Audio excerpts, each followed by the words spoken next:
Y continúo con Luz Helena Mainero. Ella, ustedes la conocen, nos habla de historia del arte, y ahora trajo a la mesa un tema que me parece interesante, que es la fundación de Tenochtitlan. 700 años de la fundación de Tenochtitlan. ¿Qué significa? Que hemos oído tantos ángulos de la historia de la fundación de Tenochtitlan que a veces dudo, yo por lo menos, cuál es el correcto y cuál es el que debo de creer y cuál es el que le tendría que platicar a mi nieto, por ejemplo, Luz Helena. Entonces, yo creo que tú me vas a poder poner en parámetro. Bienvenida y vámonos 700 años atrás. Hola, Edith, ¿cómo estás? Sí, buenas noches a todos, a todo tu auditorio. Siempre Gracias. tan amable. Pues es un tema fascinante el de la fundación de Tenochtitlan, y como sucede con todos estos grandes imperios y estas grandes ciudades, una historia rodeada también de mucha leyenda. Entonces yo creo que por eso hablas como de todas estas perspectivas, ¿no?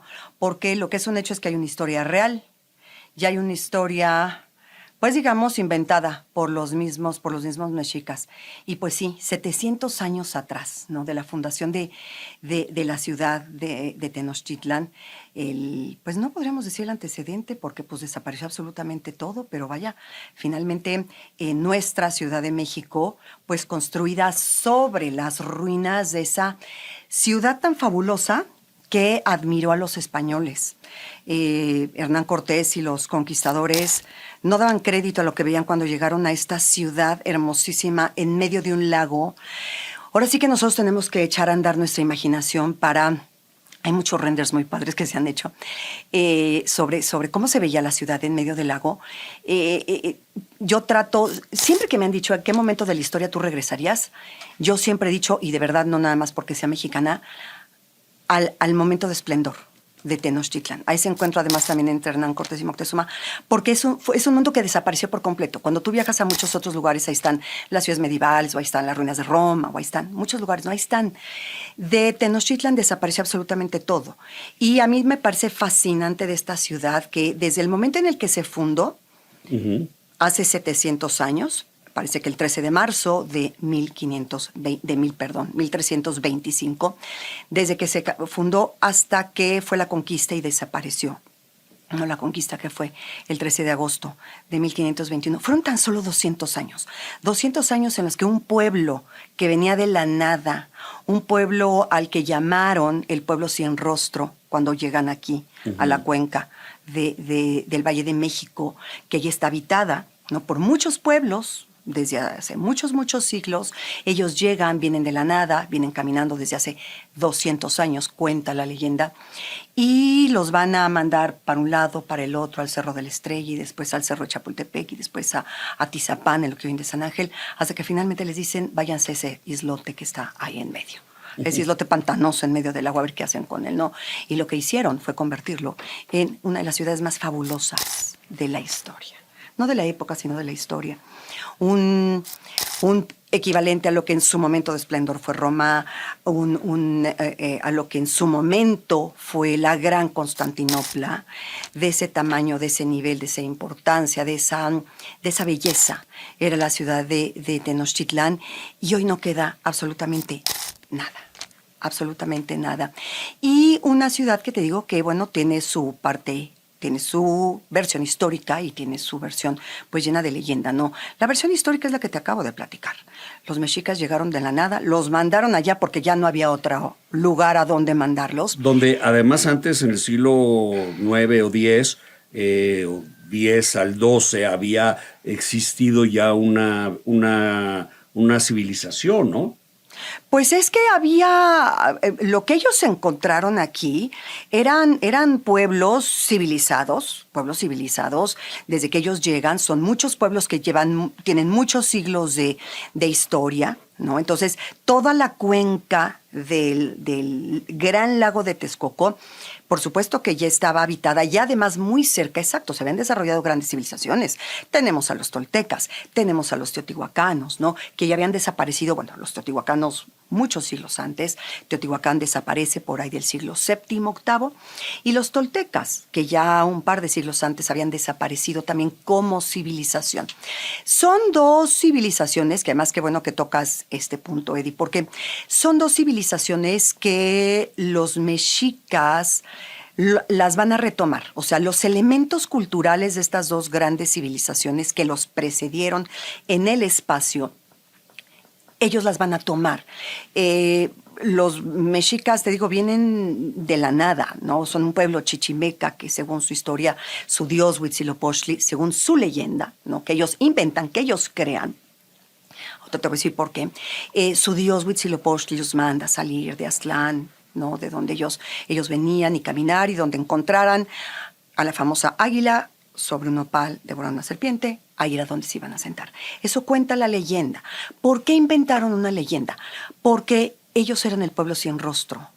Ellos, conforme fueron conquistando, tenían que justificar de alguna manera esas conquistas que iban haciendo de los pueblos. Tenían que justificar el irse convirtiendo en un gran imperio. Y la historia, el origen de ese gran imperio, pues no podía ser el de un pueblo chichimeca que venía de quién sabe dónde. Tenía que ser un pueblo mítico, crear una historia mítica. Haz cuenta un poco como la leyenda de Rómulo y Remo, los fundadores de Roma, ¿no? Uh-huh. Te digo, todos estos grandes imperios tienen que tienen que inventarse un origen mítico para justificar de alguna manera, ¿no? Son descendientes de dioses o están emparentados con los dioses o algo, ¿no? Es lo que pasa con los mexicas. Y a mí, lo que a mí me parece fascinante de estos mexicas, porque hay que estudiarlos mucho, de verdad, y a mí me gusta estudiarlos mucho porque los mexicanos de hoy podríamos aprender tanto de ellos, tanto de ellos. Hay que ver siempre la historia. Claro, de la historia siempre se aprende y hay que aprender tanto de ellos. Y ahorita te voy a platicar además muchos aspectos de esta ciudad, ¿no? De la que podríamos aprender. Ya quisiéramos una Ciudad de México como la que ellos tenían. Pero sobre todo... Bueno, con agua, por lo pronto. Exacto. El saber convivir con el agua, respetar el agua, pero muchos otros aspectos que de veras dices, ¿dónde quedó todo eso? ¿Qué pasó con todo eso, no? Pero empezando porque fueron personas... Fueron un grupo, fue un grupo que de veras se la creyó. Se crea esta historia que ellos están predestinados a ser grandes, les espera un gran futuro, y ellos se la creyeron. Tan se la creyeron que en tan solo 100 años, para el siglo XV, ellos, para mediados del siglo XV, tan solo un siglo después de que habían llegado y habían fundado de la nada esta ciudad, ellos estaban convertidos en el mayor imperio de toda América. En tan solo un siglo. Un siglo después ya había caído ese imperio. Pero ellos se la creyeron. Ellos sí creyeron que estaban destinados a algo grande, ¿no? ¿Cuánto nos hace falta eso? De veras creerla que podemos hacer grandes cosas, ¿no? Pero bueno, esta ciudad va a ser fundada en ese pequeño islote. Y en ese pequeño islote fundan, literal desde día 1, un primer templo, ¿no? Para su dios Huitzilopochtli, este dios de la guerra, que tan importante va a ser, el que los lleva, según su leyenda, pues a salir y fundar esta ciudad y a convertirse en ese gran imperio. Y fundan un primer templo. Y conforme los años van a ir pasando, van a ir construyendo sobre ese templo cada vez templos mayores, es decir, no destruyan el anterior, ¿no? Van a ser 7 templos, lo que hoy conocemos como el Templo Mayor, en el mismo espacio, en el mismo lugar donde cuenta su leyenda que se encontraron esa águila sobre el nopal, ¿no? En medio del lago. Y pues el espacio era muy pequeño, no era un islote. La población empezó a crecer, se vieron en la necesidad de extender la ciudad y de verdad estamos hablando de unos arquitectos y unos ingenieros hidráulicos extraordinarios, porque lo que hicieron fue ganarle espacio al agua. Lo que hicieron en Venecia, se cuenta, ¿no? Lo que hicieron en San Petersburgo, ganarle tierra al agua.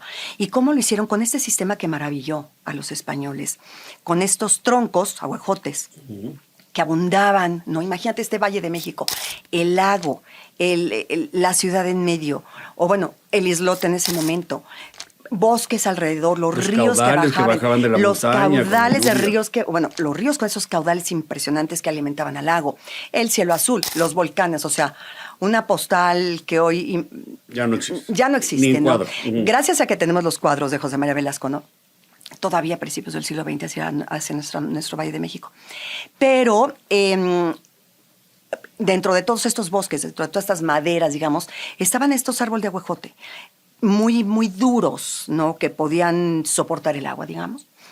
Los cortaron, los clavaron, ¿no? Finalmente el lago no era muy profundo, 3, 4 metros cuando máximo de profundidad. Los clavaban para crear estos cimientos, ¿no? Los clavaban, colocaban entre tronco y tronco ramas, piedras, y finalmente se enraizaban. Y entonces se creaban unos cimientos increíbles. Ponían loseta encima y encima construían. Imagínate que sobre esos cimientos, sobre el lago, construyeron toda una ciudad. Esos 78 templos Qué genios estos. que había en el centro ceremonial, ¿no? Más la ciudad completa. Era una ciudad que pues llegó a tener en su momento de esplendor 200,000 habitantes. Imagínate, en medio del lago, ¿no?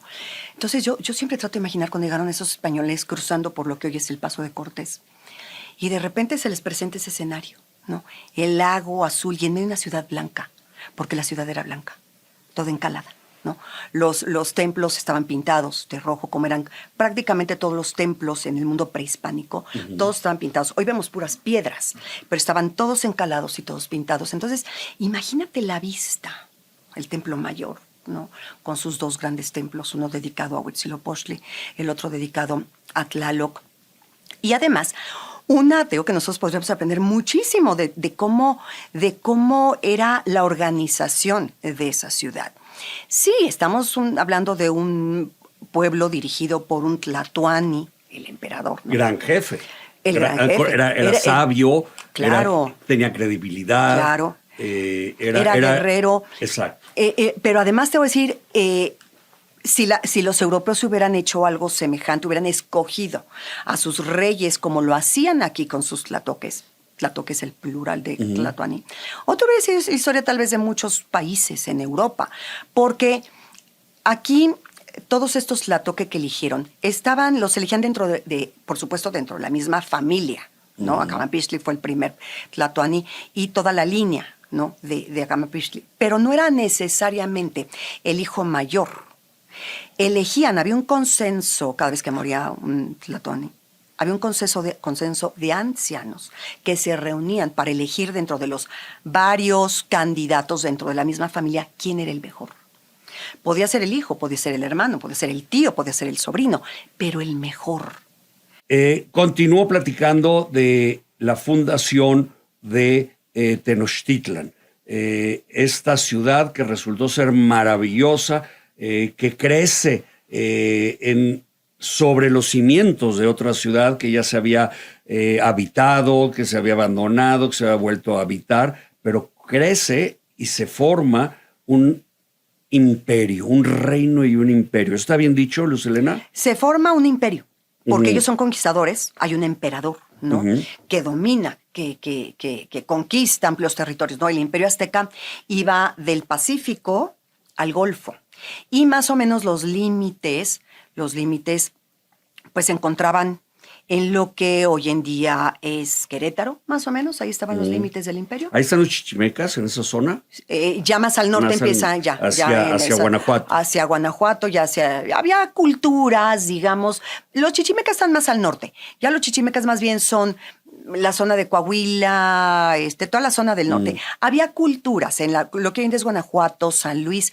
Hubo culturas importantes, digamos, pero culturas importantes que se han ido redescubriendo, y formaron una civilización, pero digamos, nada semejante a lo que habían hecho los teotihuacanos o los toltecas, ¿no?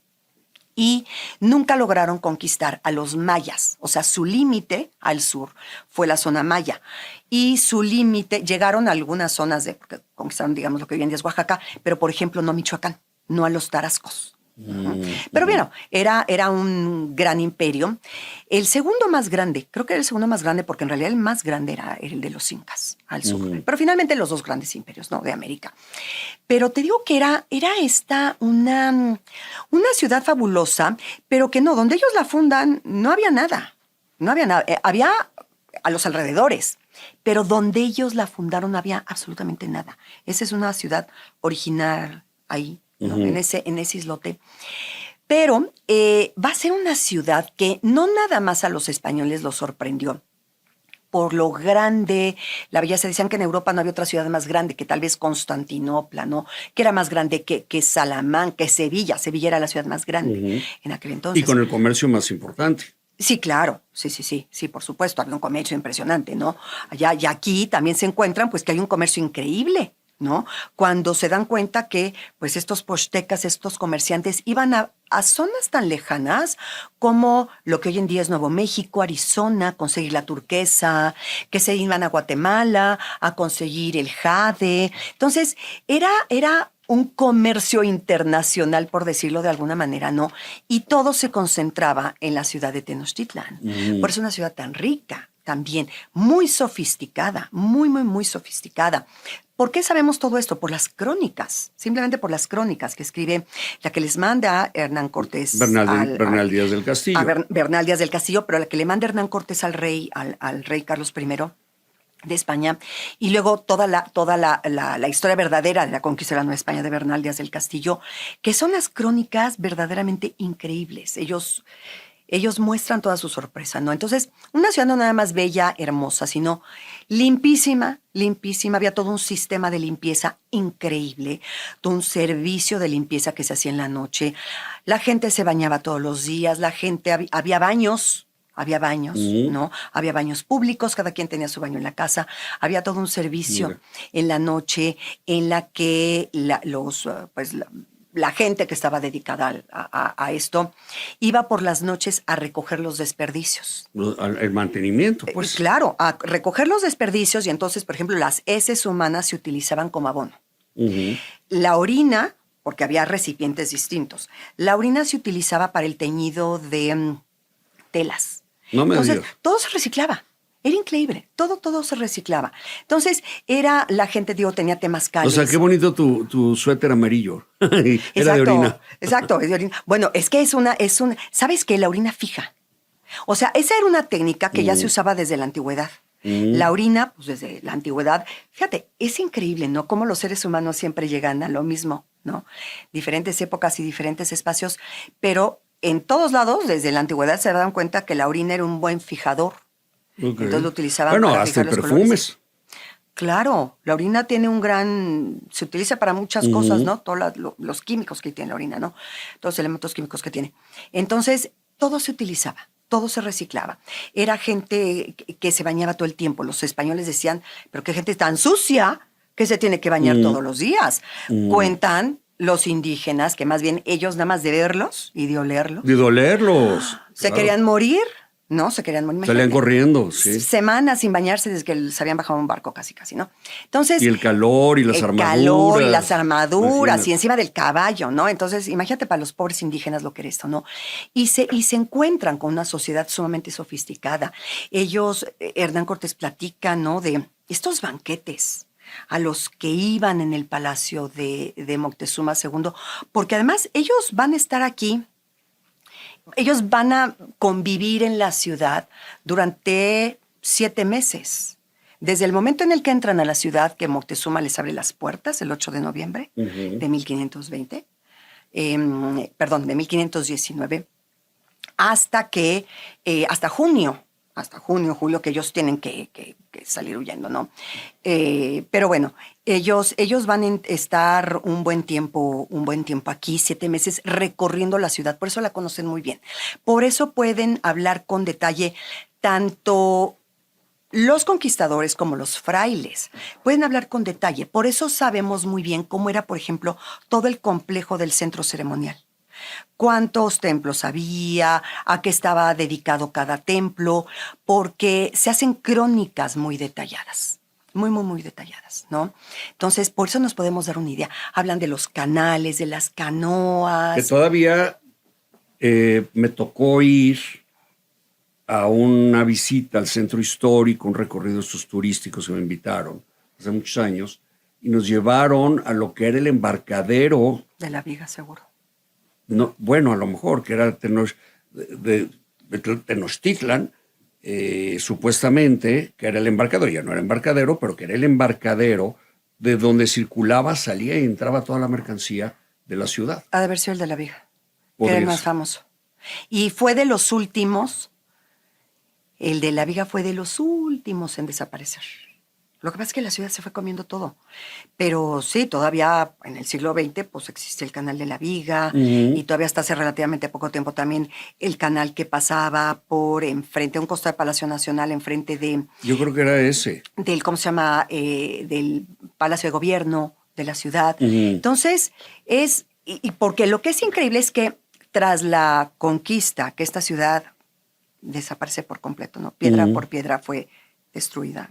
La conquista de Destruido los por- regentes mexicanos, o sea, de Hank, de Uruchurtu, de Ah, esa de es otra Aguirre, destrucción. o de cuál. Esa fue otra destrucción. Ah. Es que es una ciudad que se ha ido destruyendo. ¿Qué cosa? Es una ciudad que se ha ido destruyendo. poco Se a nos poco. acaba el tiempo, Ay, Luz qué Helena. rápido. ¿Dónde te leemos? Bueno, ya sabes, todas mis redes, que luego yo subo muchas cosas y voy a hablar mucho ahora de la conquista precisamente. En Facebook, Luz Helena Mainero, así como lo oyen. En Instagram también, para que no haya pierde, Luz Helena Mainero. Yo siempre ahí estoy subiendo muchísimas cosas y hay mucho que seguir platicando, Edith, sobre Bueno, este pues tema. escoge subtemas. Sí, mucho que seguir platicando sobre este tema porque es un tema fascinante. Además, lo vamos a seguir oyendo a lo largo de estos Bueno, meses. pues te encargamos que nos Claro que mantengas, sí. ahora sí, manténnos informado. Claro que sí, por Como decía supuesto. Joaquín, manténnos informado, ¿no? Decía Jacobo. Así decía. Exacto, entonces, Claro Luz que Helena, sí. manténnos informados. Siempre se pasa muy rápido contigo. Muchas gracias. Yo voy a una Gracias a pausa ti. y volvemos. 88.9 Noticias, información que sirve, iHeartRadio y todas las redes de Iguana.